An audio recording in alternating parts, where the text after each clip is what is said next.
مجھے ایسی شریف عورت سے نفرت ہے جو چار دیواری کے اندر بیٹھ کر شکار کرتی ہے۔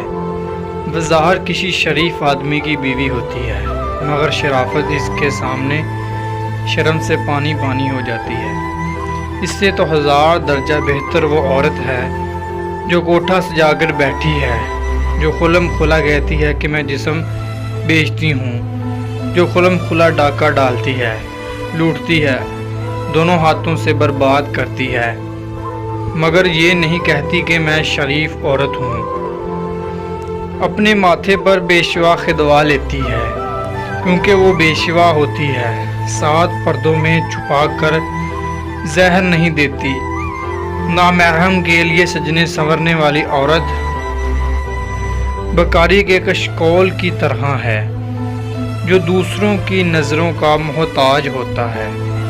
مرد کی 2 آنکھیں ہوتی ہیں اور جو ان عورت کے جسم کا ہر مسام اس کی آنکھ ہوتا ہے، اسے کسی زاویے کسی الگ رنگ سے دیکھو تو اسے فوراً محسوس ہو جاتا ہے کہ کوئی مرد اسے دیکھ رہا ہے، بلکہ وہ اس کی اچھی بری نیت تک سونگھ لیتی ہے۔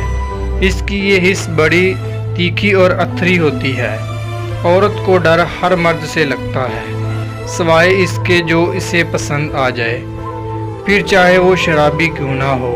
اگر عورتوں کو لگتا ہے کہ مردوں کی زیادہ تر نسل پرکردار ہے تو انہیں چاہیے کہ طور ماں اپنے بیٹوں کی اچھی پرورش کرے۔ میں 1000 بار ایسے عشق پر لعنت بھیجتی ہوں جو عشق اتنا آسان ہو کہ تم آنکھ کھولو اور محبوب تمہارے سامنے کھڑا ہو۔ میں ایسے محبوب منتخب نہیں کرتی جو آسان پسند اور نزدیک ہوں۔ میرے لیے ان عورتوں میں کوئی کشش نہیں جو اپنا آپ تیزی سے ہر ایک کے سامنے آسان کتاب کی طرح ظاہر کر دیتی ہیں۔ عورت کی ٹانگیں اوپر اٹھا کر ہم بستری کرنے سے مردانہ ٹائمنگ بھی بڑھ جاتی ہے اور عورت کو زیادہ لطف بھی ملتا ہے۔